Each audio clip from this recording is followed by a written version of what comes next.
apa yang lebih sekarang lagi didominasi Pak? Yang renewable energy? Energi terbarukan itu kan yang biasa adalah sebenarnya lebih banyak dulu kan teknis ya, teknis banget gitu ya. Jadi kita lupa bahwa aspek-aspek yang teknis ini sangat penting, terutama beberapa project, kita kan invest ya. Jadi duitnya duit gitu. Nah baru kemudian saya baru ngeh gitu ketika kita tahu kasih project, kita bawa studi kelayakan gitu ya, peta, kemudian detail desain, kita nggak bisa bapak begitu.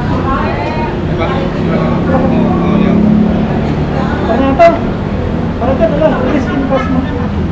Oh iya. Jadi kalau misalnya kita bilang, itu nggak bisa bapak ambil di situ, bikin itu nggak bisa buat di situ. Bapak ambilnya di mana?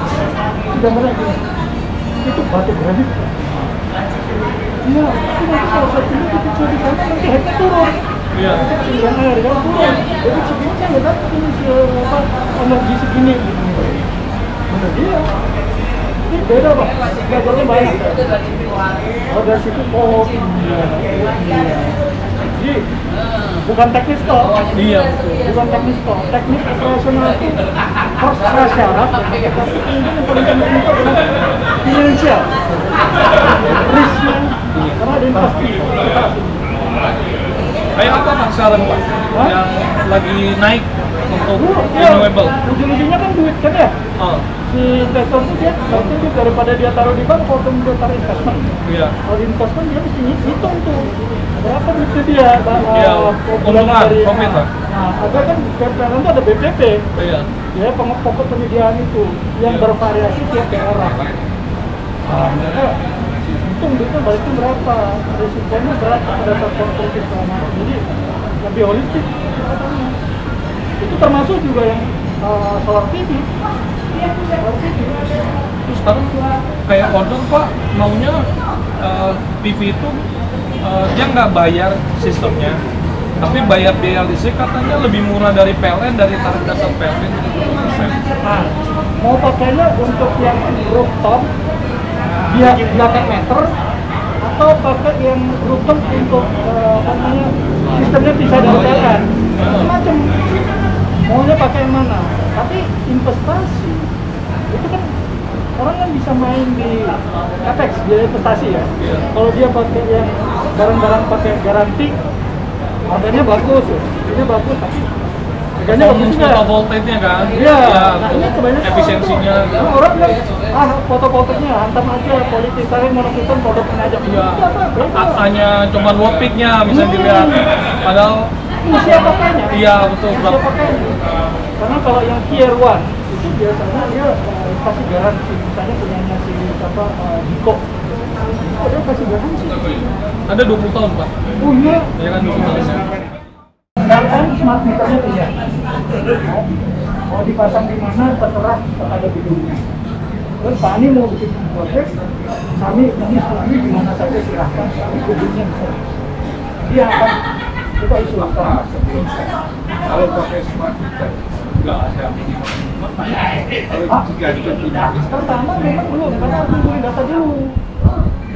Karena kan di Menkopa itu nggak tahu data pokoknya dulu. harus ada datanya dulu, bangsa sekitar 500 meter gitu ya. Kemudian ketahuan ini secara fluktuasi tiap hari konsumsinya seperti ini, kalau ini kan bisa seperti dengan smart meter. Lalu kemudian ada gas yang tidak di PLN-nya, jadi kan mengajukan Pak, itu mengajukan. Oh iya, dengan kapal satu buka. Ngapain kamu ke pakai gitu? Kan punya data. Nah, sama data ini. Jadi, punya pilot project. Artinya, ini kan dijadikan pilot project. Sekarang mau menerapkan namanya dynamic capacity, connection capacity. Bergantung kepada demand kapal itu. Itu harus jelas. Nah, masalah kontrak itu kan aturan. Ini harus ada pilot. Kalau pilot itu berhasilkan, rencananya bisa direplikasi di tempat lain. Sehingga di sisi data, kalau project terkait dengan respon atau konsep manajemen pertama kali dilakukan belum pernah. Itu yang harus Untuk gedung belum pernah. Kalau industri, saya belum tahu, saya nggak berani bilang ya kalau kemarin ini kita mungkin salah arah ya. Dalam surat yang pertama itu tapi yang ini inisiatif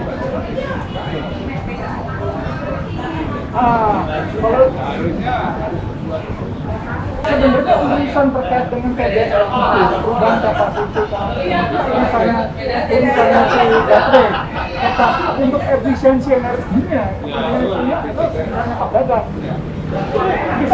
Saya sebenarnya kita ingin pada sini. Sebenarnya ini Pak, jadi sayangnya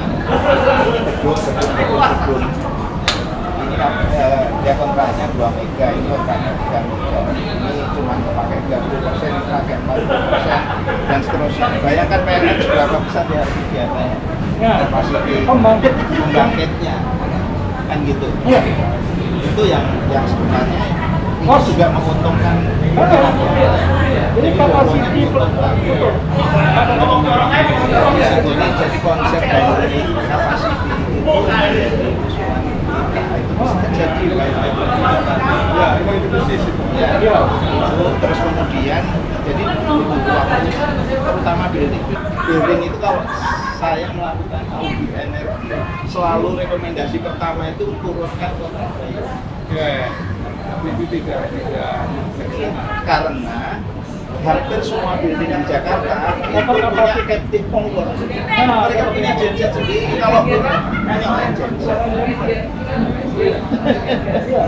Di Jakarta zaman dulu PLN belum dipercaya. iya, karena PLN masih sering mati. Jadi jalan-jalan protokol Tamrin, Kuningan segala macam itu dia genset 100%. Jamal itu pembangkitnya itu kapasitinya tertentu jadi mereka sediakan kapasitas sekitar 23 gigawatt. Disiapin segitu. Kalau nanti misalnya masyarakat mau pakai kontrak, tapi kapasitas tersedia segitu. Kalau misalnya ternyata realnya bisa turun, karena bisa masuk terminal terus, ternyata dengan kapasitas baru, pada kapasitas saya yang real itu segitu, nggak perlu saya pasang ke kapasitas. Untung buat PLN, untungnya ada pengurangan konsumsi kapasitinya PLN. Itu duitnya hemat. Kedua, rugi-rugi jaringan listrikan itu bisa sampai 50% yang bocor-bocor itu. Turun, dia kan nggak perlu deliver, dia turun. Jadi kita punya model matematik, nanti udah buat. Saya nggak pakai matematik, pakai Excel aja, itu untuk PLN. Di sisi PLN menguntungkan, di sisinya si bisa menguntungkan pemerintah. Untung. Iya, ada perlu investasi. Insentif untuk kemajuan lain. Memang sekarang ini makanya sekarang overkapasiti. Kalau menurut saya overkapasiti itu kan memang udah perlu potong dibuatkan ya. Dipotong dulu. 35 itu 35 Sekarang 50-an ya. Oh yang 35 sudah hampir semua. Jadi saya masih ada sekitar 20 itu kalau ada dirobek yang mati. dan itu bermasalah. Itu bermasalah. Jadi gini, bukunya PLN ini punya iya Pak. datanya Gini, PLN itu punya pembangkit yang usianya udah lebih daripada 20 tahun. Harusnya kan depresiasinya nol. ya. Artinya kalau depresiasinya udah itu dari awal, itu udah balik tuh. Ya, Ya kan? Harusnya, Ya, logikanya. tapi untuk demokrasi. Iya, iya. Tapi di dalam buku negara Dimasukkan. Depresiasinya masuk terus, aneh banget itu. nggak tahu kan sekarang masalahnya tuh kontrak-kontrak itu yang tahu cuma Menteri Keuangan sama Pak Erik kan nggak tahu gitu. Nggak pernah diaudit di sana. Harusnya diaudit BPK sih. Harusnya kan ya. Tapi kan sekarang gini, kontrak itu ada di kontrak PJB. Jadi gini, biasanya itu ada di dalam kanan kiri kanan kanan. Kalau dengan IPP private pure nggak berani gitu. Jadi antara PJB dengan Ke company. child company. Nah itu kan bisa, kalau namanya revisi amandemen PPA berubah-ubah, tapi udah ditunjukkan yang terbaru, yang lama-lama yang cerita itu bisa. juga berapa tahun? Nah, itu PDB itu yang baik konsumen. PDB yang Python itu, ya kan pernah di Python gitu lah. Tapi saya lihat itu, kok visualnya udah 30 tahun, itu masih beroperasi. Sementara RTP Python yang lain, itu dia 20 tahun itu udah cepat itu dan harus ada BOOT. Build on Operation Transfer. Punya PLN itu. Jadi nanti pembangkit itu tapi oleh si RTP owner company itu dipuk baru dari depresiasinya udah nol tahun itu 20 artinya apa? Dia tinggal dikasihkan aja ke PLN bersih rokok. Itu dari dulu kritik saya, apalagi solar mau di jadi agak pas. kita tuh melihat kita beberapa daerah kepada membantu tua ada PLTB kalau PLTB saya masih yakin karena PLTB itu dia operasinya gede tapi kan pas mesinnya itu sebenarnya nggak artinya dia kalau udah beroperasi beroperasi lebih dari 15 tahun ada derating ya kan derating itu derating artinya daya mampunya turun berarti kapasitas 10 megawatt dia mampunya cuma 5 megawatt daya mampunya tonnya turun tetapi kemudian masih beroperasi makanya kan ada program namanya diesel rotation program itu nasional Jadi mungkin harusnya koneknya bukan hanya sama SDM ya, tapi sama BUMN sama PLN. Rencananya itu mereka lakukan di problemnya itu butuh duit dan mengganti substation atau bahan induk yang bisa dilengkapi dengan kemampuan pengukuran time of use itu penggunaan waktu time of use dan pada itu ongkos itu segala macam nah itu udah bawa saya makan duitnya dari kalian sendiri nggak ada itu bukan masalah teknologi Tapi kan sudah ada janji bahwa ada bantuan luar negeri untuk mengejar target 49% di tahun 2000. Itu kan ada itu highlight-nya ya. Iya, artinya itu sesuatu yang bisa dipropos oleh PLN ke high level lalu dari keuangan itu propos ke luar negeri. Smart grid ini kan sebenarnya apa? Smart grid itu sebenarnya salah satu ide yang kita terapkan pada jaringan ketenaga listrikan bahkan baik di bukan jaringan sistem ketenaga listrikan. Kalau kita ada jaringan kan cuma kabel doang kan?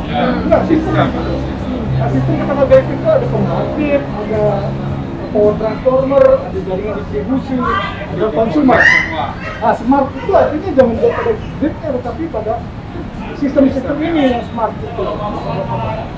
Implementasi smart itu sebenarnya sudah diamanatkan di dalam permen terkait dari aturan jaringan. Yang membuat aturan jaringan, ya kita juga bantu buat aturan jaringan. Kita bilang harus modernisasi grid. Jadi kata smart itu juga modernisasi grid.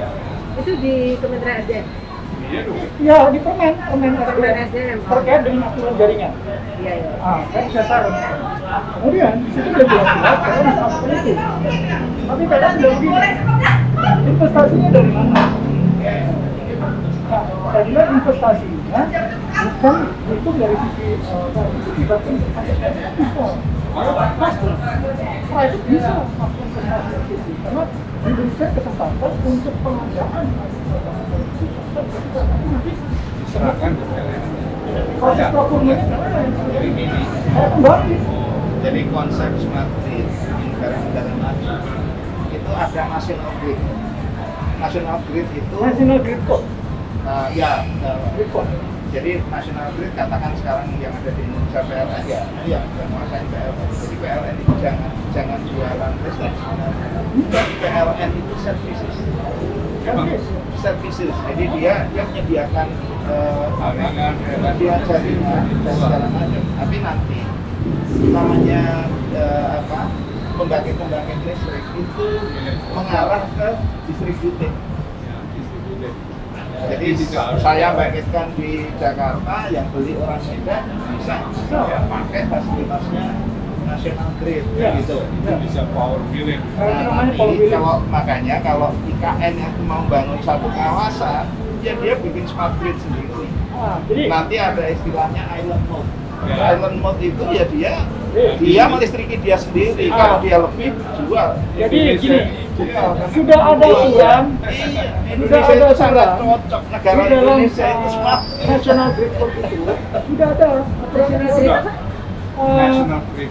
namanya adalah Permen SDM itu tahun 2020 tentang aturan jaringan. Ya, coba aturan jaringan ada guys. Itu untuk di Jamali, Sumatera, Kalimantan semua. Itu bikin kita. Saya lihatnya itu sebenarnya kalau dari sisi PLN adalah duit, tapi kan dari sisi pemerintah itu kebijakan yang memberikan peluang investasi.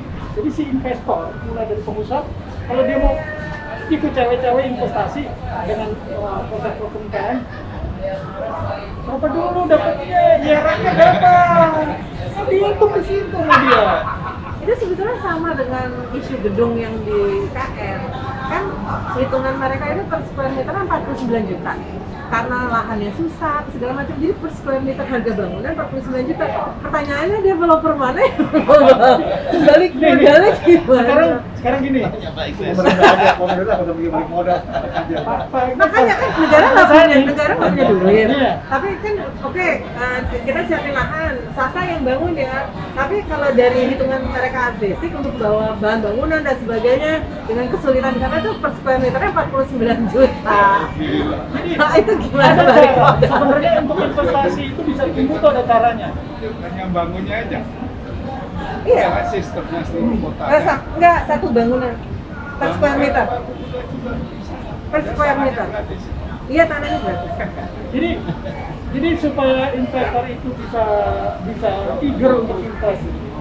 Pemerintah itu tidak perlu memberikan subsidi, tapi bisa melakukan insentif. Nah, insentif itu artinya untuk mengurangi capex dari si investor supaya dia bisa dapatkan dengan revenue yang sama ya, penghasilan sama, dia dapat dia bisa dapatkan yang bagus, return yang bagus. Nah, bisa dengan mengurangi capex itu bisa dengan harga tanah atau perizinan dipermudahkan. Kayaknya kalau tanah dikuasai oleh negara. Kan, Apalagi kalau jadi tanah- kayak Singapura gitu. Ya kalau tanah Di dikuasai IKN, jadi supaya tidak ada jual beli. Karena mereka make sure bahwa nggak 10 tahun kemudian terus dijual ke orang lain, dijual ke orang lain. Nggak bisa. Jadi tanah milik pemerintah. Jadi hak. Hah? Tanah negara semua yang boleh ya.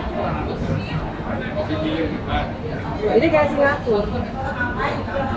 kuncinya sebenarnya insentif problemnya insentif itu kan mestinya kalau kita ngumpulin lah BKN ada MOF, BKN ya kemudian ada si pemerintah pasti itu ujung-ujungnya dari BKN yang tahu lebih teknis ya Kementerian SDM terus dulu sama Kementerian SDM baru bisa bikin modelnya model kita model financingnya itu gimana nggak bisa.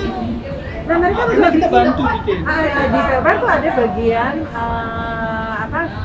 perhitungan untuk finansial. Mereka yang mengeluarkan final angkanya itu dari 17 juta per meter, lalu naik itu nggak bisa jadi 20, jadi PLN selama proses 6 bulan kemarin itu sampai akhirnya di angka 49 juta per square meter. Apa itu?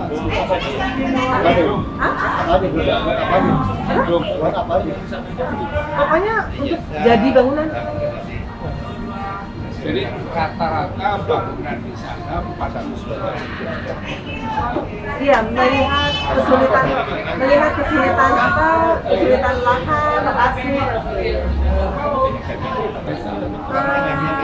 Sebetulnya mereka nggak menentukan, tapi mereka itu diwajibkan ada satu direktorat yang memang khusus menghitung investasi, karena kan mereka harus laporan ke Kementerian Keuangan sebetulnya ini habisnya berapa sih gitu.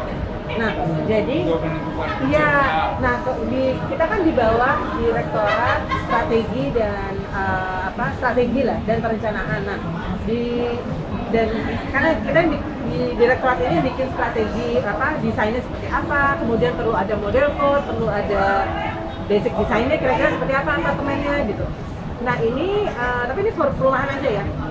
itu kemudian mereka kerjasama sama direktorat yang menghitung aset itu. Jadi bisa ketahuan yang dibutuhkan adalah sekian unit untuk ABRI, TNI, sekian gitu.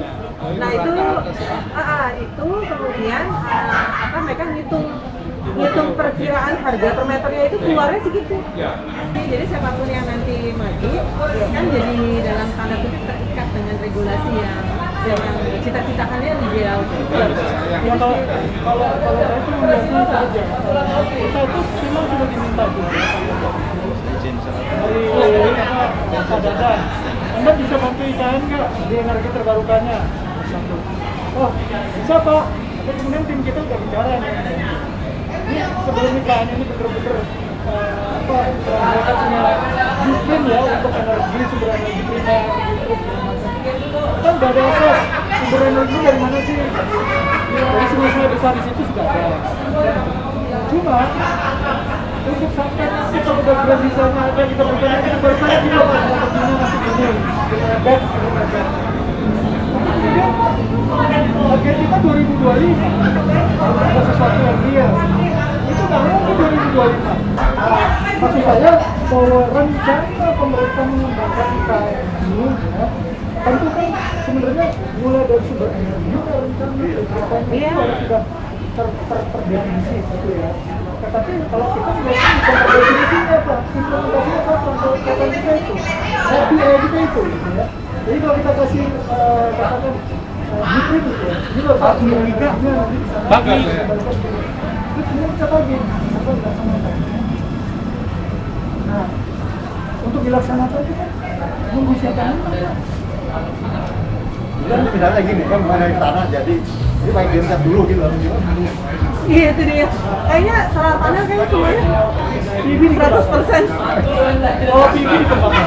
Mungkin di sayap Garudanya itu. Soalnya kan bangunannya kan hanya di depan. Belakang di depannya Garuda itu. Kalau teman-teman arsitek bilang, kok gedungnya dipantau Garuda, arsitek pada julid semua.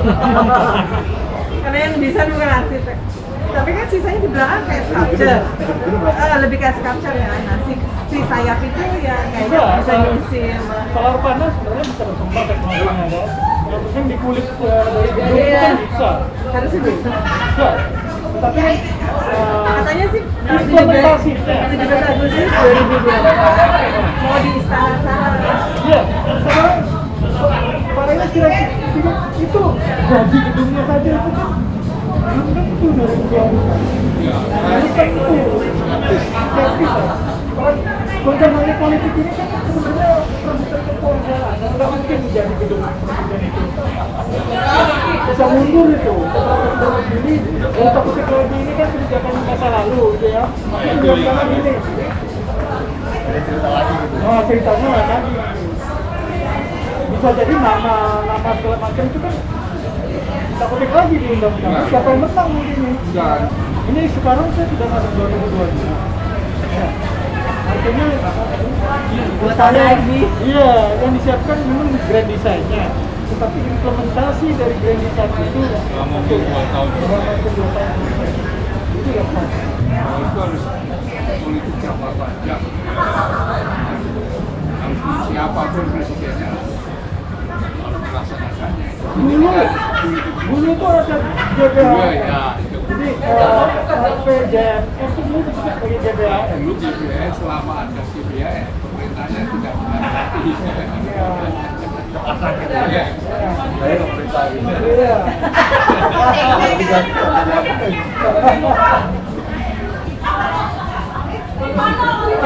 Kalau GBHN itu kan garis besar haluan negara bukan haluan pemerintah. Iya. Blueprintnya itu ada di GBHN, kesepakatan negara, nah tinggal pelaksanaannya adalah DPR sama pemerintah ini gimana? Kalau RPJMN sama dong harusnya. Ya sama, tapi kan sebenarnya kalau Ganti nama aja. rencana pemerintah, Itu harus pelaksanaan GBHN. harusnya pelaksanaan GBHN itu kan pemerintah. Bukan Karena negara. GBHN kan poin-poin pentingnya. Kalau RPJM tuh lebih detail. Iya, iya. Detailkan Iya, melaksanakan GBHN. GBHN itu sudah bisa. Udah nggak ada GBHN. Udah nggak ada. Nah, itu kan saya bilang itu pada saat reformasi itu bangunannya udah hilang. Jadi fondasi politik itu coba dan tidak ada alternatif yang lebih baik kalau gini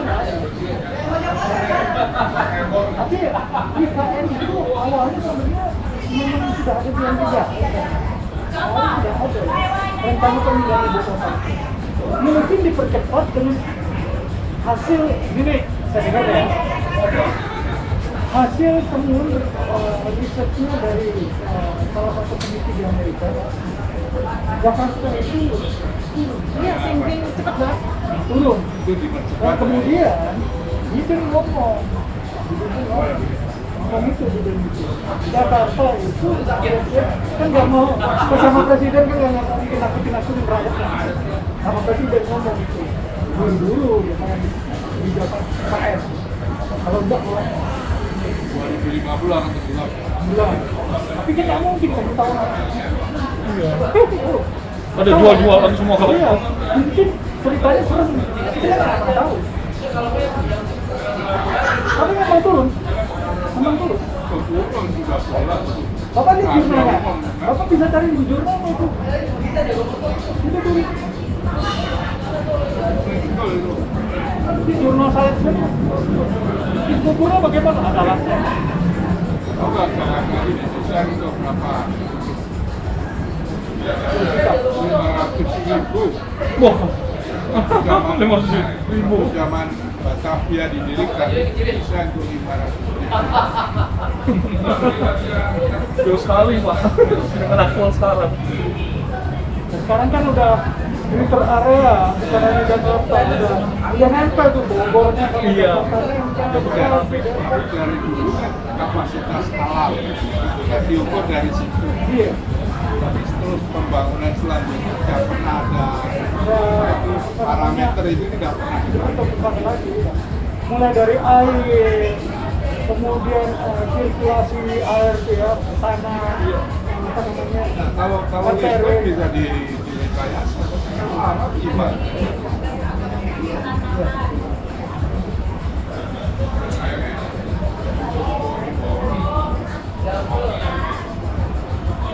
Tapi antisipasinya seperti apa kira-kira pemerintahnya? Kan udah tahu nih ada nanti akan penurunan. Ya, salah satunya pindah. Gimana? Pindah. Oh salah satunya itu kan mudahnya Pak. Maksudnya pindah gitu. Selain itu secara teknisnya apa? Tanggul. Nggak bisa, dia tanggung.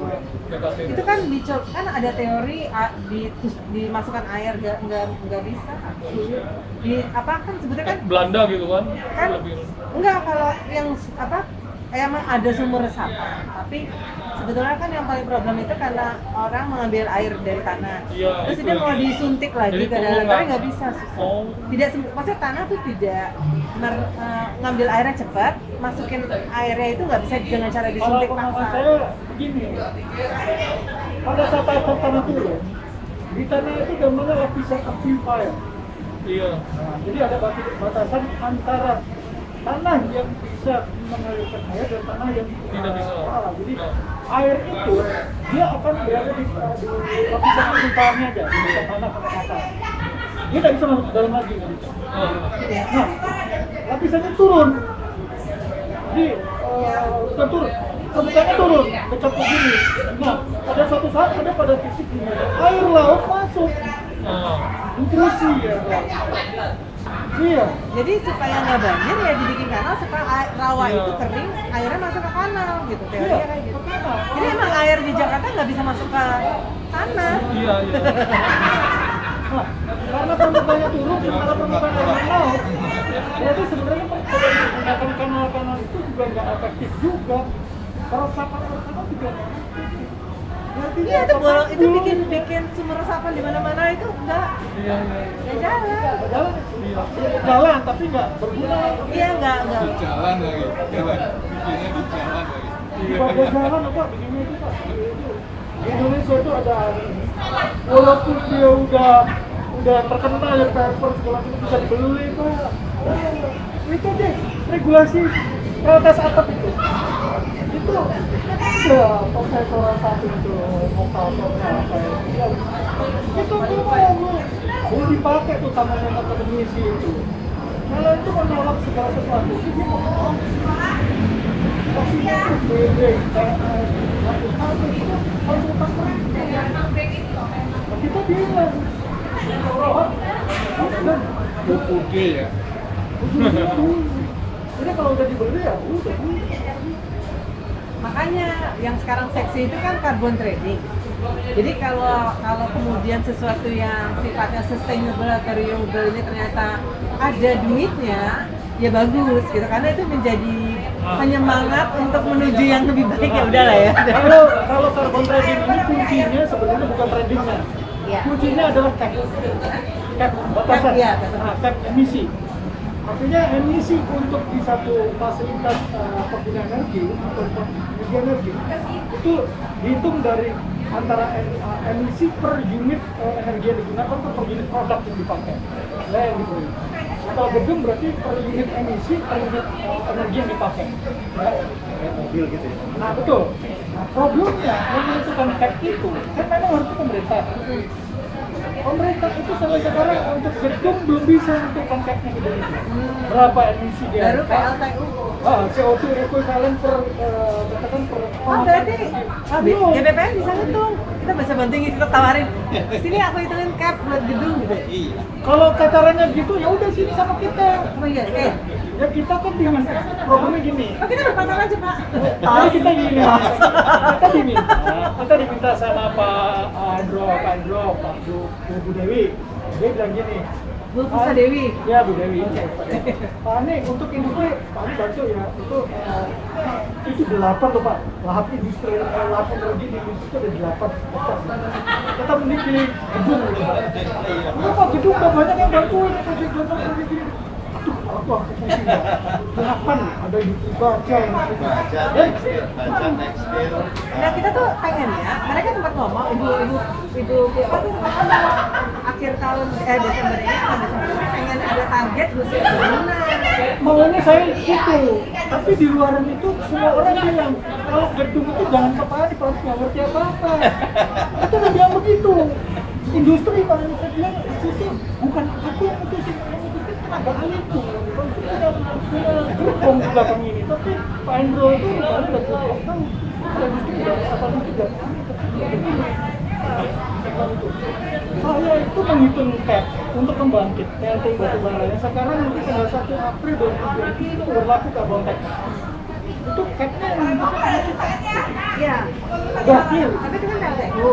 Nah, berarti kita berarti bisa kan di sisi supply side-nya, di sisi demand side-nya itu kan ada tiga sektor tuh, industri, transportasi, gedung. ini belum keluar Belum, tiga ini belum. karena gedung belum keluar dari sendiri. Kalau saya industri, otomotif, kehutanan. Ya, tiga kalau ada tiga energi sektor industri. Nah kita tuh masih di industri. Dan industri itu masih dihitung sebagai equipment. Apa sih kayak urusan gedung, rumah tuh cuma yang dilihat tuh AC, penggunaan apa rice cooker yang hijau gitu.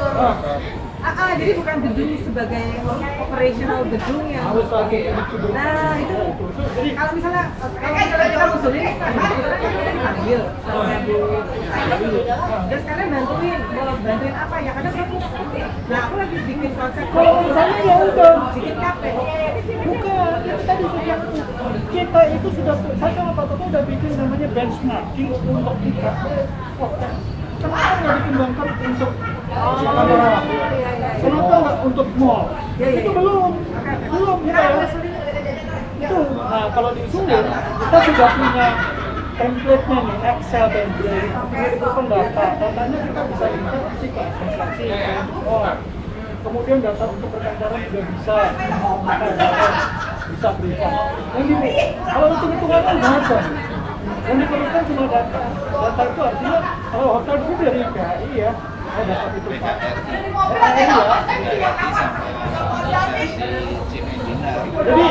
Jadi kita benchmark itu. Sebenarnya yang berdasar benchmark itu ketahuan. Rata-rata pemakaian gedung itu misalnya segini ya, yang 25% ke bawah ini dia perlu dinaikin. Jadi ada batas cap. Nah dari itulah carbon trading itu bisa diterapkan. Jadi kalau di bawah cash, mereka bisa trading dengan yang ada di atas cash. Itu yang dimaksud trading itu. Jadi yang dijual itu adalah sertifikat karbon. Kalau misalnya cashnya adalah satu gitu ya, cashnya sekian gitu ya. Kita drop nanti si gedung A dia ada di 0,8. Jadi dia ada selisih 0,2 kan, negatif. Jadi kalau 0,2 dia bisa jual kepada gedung B yang dia 1,2 gitu. Nah, trade dia. Jadi kalau misalnya gedung B ngasih duit ke gedung A. kasih sertifikat karbon itu untuk menutupi supaya dia semuanya memenuhi batas. Iya, sertifikat itu indikatornya apa? Hah? Indikatornya apa? Ada duit atau apa? Dia tidak terkena pajak karbon segala macam. Itu karbon trading itu menghilangkan emisi. Nah, yang si 0,8 dapat apa? Dia lepas itu, dia dapat Bisa jual. bisa jual. Ya jual. Jadi jual. Benar. Ada duit. Ada duit. Ada duit. Yang cuma 30.000 itu. Oh, bukan. Sertifikatnya bukan pajak karbon, sertifikat pajak karbon beda. Tas karbon itu kan Rp30 per kilogram. Jadi ekuivalen kecil. Itu bukan bangkit gitu. Jadi yang trading tapi untuk PLTU. Jadi kalau untuk yang trading itu nanti sertifikat itu udah harganya. Yang Belum menjadi ditentukan. Siapa itu yang jual? Tapi belum ditentukan ya? belum, tetapi kan sebenarnya kita bisa dimulai dari cobaan kan kok kalau sebelum keluar udah ada hitung-hitungannya udah kembali Itu yang karbon trading. udah jadi nanti nilai ekonomi karbon itu ada dua cara. Nilai karbon trading ini tadi selisih tadi. Saya belum. Nah, Yang harga ayam asap tahap tahunnya nanti akan ayam asap aham. Pakai nasi atau kentang? Pakai nasi ya? Masalah kalau misalnya pemerintah menentukan sekitar Rp100.000 ton CO2 ekuivalen gitu ya. Itu harga sertifikat karbonnya per ton. Tapi yang paling penting kan sebenarnya bukan 100.000-nya, tradingnya itu terjadi. Ya. Nah, kalau dia tidak trading, dia bisa juga melakukan offset. Offset itu gini, misalnya Offset karena dia harus mengurangi pakai efisiensi. nggak bisa, jadi dia ngambil beli dia. Bukan Pak, dia pakai PV, dia pakai energi terbarukan. Misalnya itu Dia pakai solar PV. dia mendapatkan. Kan ada dia keluarkan emisi katakan 1,2. Batas capnya 1. Terus dia dipasang PLTS. PLTS itu bisa menurunkan dia 0,1. Tapi dia punya utang lagi 0,1 kan? Dia beli itu. Kalau beli Dari orang lain. beli dari yang 0,8 ya. Beli dari Dia 0,8. nggak harus pengurangnya dari 3. Dia cuma beli udah oke. Beli iya. Dan bisa didorong satu unit perusahaan. Jadi untuk gedung misalnya, Jadi karbon itu udah diuangkan gitu kan. iya. Jadi misalnya Muhammad punya gedung ya, gedung A, gedung B, itu bisa ditukar. Dan itu akan ditentukan di pasar. Bisa pasar pemerintah. Kalau pasar berarti itu kan voluntary. Pemerintah itu ada dua cara dalam mendekati pemerintah. Pertama voluntary, nanti habis itu wajib. Nah, Anda tahu, tapi karena ini perpres, jadinya loncatnya langsung wajib. Wajib udah keluar. Tapi PLTU Itu udah, PLN udah. Tapi kan merayap kan. Nah, problemnya sekarang itu belum ada GBTN ini Baseline-nya belum ada juga. belum. Dia aja Tapi kita sudah pernah benchmark kita buat konsumsi. Biasanya orang-orang dompetnya pakai apa? Kita tinggal makanya sama USA atau gimana? kalau mau bikin ya bisa lewat USA, bisa lewat Pak Toto sama Mas C sama kita sih bisa. Bahannya ada masalah nggak? Artinya kalau dananya dari USN Pak ini jadi tenaga ahli. Kalau misalnya gitu ya kita ber-MOU. Problemnya gini, MOU itu boleh kita dengar, tapi biasanya MOU kita tuh dengan pemerintah kemudian ada itu kan paling activity. Tapi Kan kita yang ber-MOU sama kementerian. Kalau udah diundang, tapi nanti kita ber-MOU sama USA gitu. ya bisa Ide saja, aja. memang bisa seperti itu, tapi kan nanti activity-nya bukan dengan GPPN, bukan. aktivitinya yang dituangkan kita dalam pengelolaan budget itu, jadi sebenarnya uang kita itu yang boleh spend itu pemerintah. Iya, Jadi sebetulnya aktivitas, bahkan saya bilang tadi Pak Hendro sama Bu Yusfa itu kan saya tawarin tuh yang gedung tuh untuk komersial saya aja Pak kerjain gitu. sebetulnya Nah, saya bilang jangan Pak proyek donor lain yang udah mau ngerjain. sebetulnya kita kan baru memasuki planning awalnya itu sebetulnya di tahun ini sampai Desember itu bikin benchmark. Ya udah kalau begitu Itu dulu. bisa melakukan Nah, riset, bisa. jadi tahun depan baru kami bikin hidup, tapi versi energi yang nempel sama SDM. Nah, kita baru undang stakeholder ya swasta, ya private, expert, ya community, ya masih gitu. Maksudnya gitu. Tapi itu tahun depan. Tahun ini tuh lebih ke benchmark. Ya kalau begitu Benchmark dulu aja. kami Pak benchmark. Iya. Resource-nya ya aja. Naik dari swasta orang kita bikin kan. Dulu yang hotel itu kita kalau berbasis istilah kayak gitu itu susah. Apa yang kami lakukan itu chief engineer kita undang untuk melakukan workshop. Tapi kita udah pesan. Sudah bawa laporan. Iya. Ya, kita Anda bawa laporan 3 tahun terakhir konsumsi listrik Anda, konsumsi air, konsumsi itu segala macam. Baru nanti mereka diajak olah datanya. Itu dia udah langsung bisa ngitung gedung saya rankingnya Berapa? Jadi itu nanti ranking dia dibandingkan dengan semua gedung yang bisa setara. bisa masih saya juga masih mengikuti. Jadi itu sebenarnya si software itu sebenarnya kalau yang dibuat adalah pendekatan spesial. Udah Pak, lagi dibuatin tadi.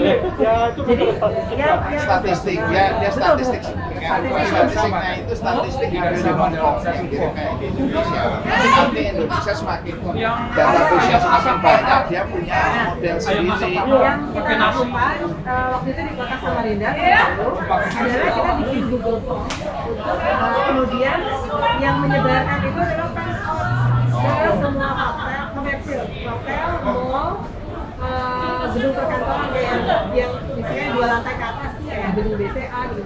Nah mereka ngisi Google Form itu sehingga kita ada datanya, saya hanya di batas di kota Samarinda. Nah ini bisa diperluas, di level nasional misalnya dengan nempel ke KRI atau nempel ke asosiasi mall. Nah mereka jadi tidak harus dikumpulkan, mereka dikasih Google Form, mereka wajib mengisi lalu balik ke ini. Tapi itu lewat kementerian. Jadi bisa artinya gini, strateginya metode ini sama. Cuma ini nasional. Itu sih. Berbagai macam cara. Tapi intinya bikin benchmark nasional. Ya, yang paling penting memang adalah data.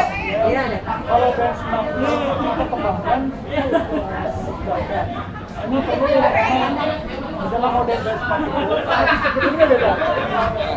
Yang paling penting adalah dari data yang tersedia itu, kemudian kita bisa menentukan untuk bisa yang target sebenarnya bukan pembuatan tertentu, aksinya itu, ini kan emisi. Jadi bisa ngitung IKM, tetapi juga bisa ngitung emisi. Nah atas dasar emisi itulah kemudian itu bisa berkaitan dengan green building, bisa berkaitan dengan ekonomi karbon. Nah digabungkan di dalam satu benchmark calculation bisa juga. Karena kan regulasi tentang nilai ekonomi karbon itu dengan tadi kan jelas. Bisa tanda petik. Iya Pak, silakan Pak. Rencana besarnya sih 2 tahap itu.